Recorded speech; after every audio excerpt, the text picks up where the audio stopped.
আপনি ছাত্রলীগের লোকজনকে মানে ছাত্রলীগের ভাই বোনেদেরকে ধইরা মামলার ভয় দেখায় তাদের থেকে চাঁদাবাজি করতেছেন, পুরো ত্রাস সৃষ্টি করতেছেন, কারণটা কি ভাই? হ্যালো, এসআই মনির সাহেব বলছেন, টুঙ্গিপাড়া থানা। ভাই আপনি তো থানার মধ্যে নাকি ত্রাস সৃষ্টি করতেছেন, হ্যাঁ? আপনি কে? আমি টুঙ্গিপাড়ারই একজন সাধারণ নাগরিক।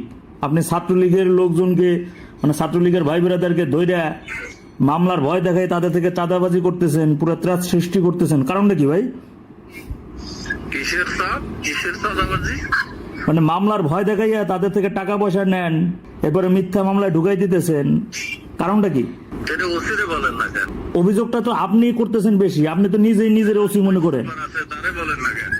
ওসির বিরুদ্ধে তো কথাটা আসে নাই, আসছে তো আপনারা কি নিয়ে, কারণটা কি? আপনি আবার ছাত্রলীগের ভাইদের ফোন নাম্বার গুলো আপনি ফেসবুক স্টোরিতে কেন দিয়ে দেন? এটা বিভিন্ন জায়গা থেকে আসতে দিচ্ছে, ওটা হয়তো কি বলে আপনার স্টেজে চলে গেছে। হ্যাঁ, এটা কি বিরাট অপরাধ হয়ে গেছে? না না অপরাধ না, এটা তো একটা প্রাইভেসি। আপনি লিক করলেন না, এটা কেন অপরাধ হবে না? এটা কেমন কথা বলেন আপনি? পুলিশের তথ্য সংগ্রহ মোবাইল নাম্বার আপনার কাছে আছে না? হ্যাঁ, এতে কি আমার প্রাইভেসি নষ্ট হয়ে গেছে? না না, আপনি একজনের নাম্বার আপনি ফেসবুকে লিক করে দিবেন, আবার বলতেছেন এতে কি আপনি কি আমাকে আইন শেখাচ্ছেন নাকি ভাই? এই যে কোন এভিডেন্স ছাড়া আমার বিরুদ্ধে যেগুলো লিখতেছেন এগুলো কি করতেছেন? কি এই কারণে তো আপনাকে আমি ফোন দিছি। আপনি যেখানে দাঁড়াই আছেন, আপনি যে টুঙ্গিপাড়াতে, ওই টুঙ্গিপাড়া আমার বাড়ি, আপনি ওখানকার অতিথি।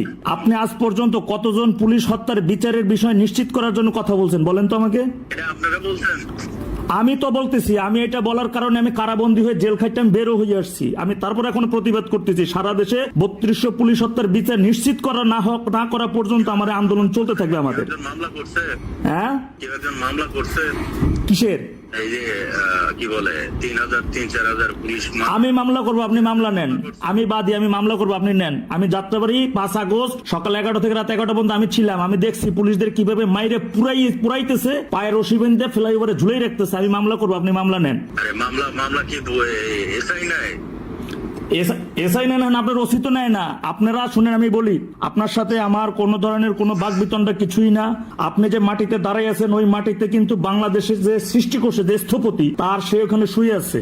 ওটা খুব স্পর্শকাতর জায়গা। আপনি আমাদের অতিথি, ওইখানে আমি অমৃত্যু থাকবো, কারণ ওইটা আমার বাড়ি, আর আপনি আমাদের অতিথি। আমি চাই না আপনার কর্তৃক আমার ছাত্রলীগের, আমার আওয়ামী লীগের কোনো একজন ভাই নেক্সট টাইম কখনো নির্যাতিত হোক। আমি বিশ্বাস করি আপনাকে এই চাকরি 30 বছর পর্যন্ত করতে হবে। আপনি আপনার জীবদ্দশায় কখনো পরিবার সবাইকে নিয়ে কিন্তু বাইরে যেতে পারবেন না। আমার কথা একটু লিসেন টু মি ভাই, মনির ভাই, লিসেন টু মি। আপনার আমি বলি শোনেন,